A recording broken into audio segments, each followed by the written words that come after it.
People look at individuals with mental illness and they don't see an illness. They don't see a disability. They don't have a visible handicap that people can automatically assume that there's something going on. I was horribly abused as a child, and as a result of that, and probably some genetics, I started having symptoms right after my parents died, within days. I wanted to over-medicate to get away from the pain and the feelings and all of that. And I was a cutter.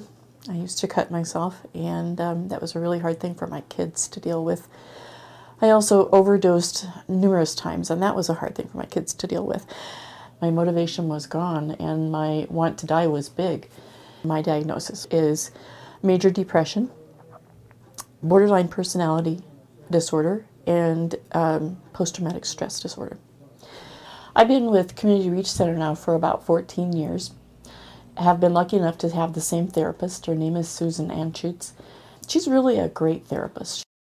For many people who have had nothing but hardship in their life, it's hard to imagine having productive, satisfying relationships or life without suicide attempts or danger or brutality.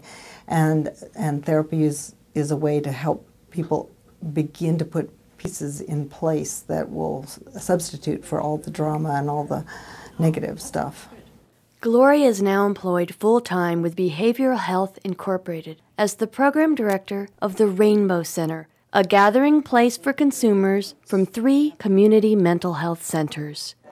So I think I'm really looking forward to that. And she said all of this recovery has led me to the place where I can encourage other people in their recovery.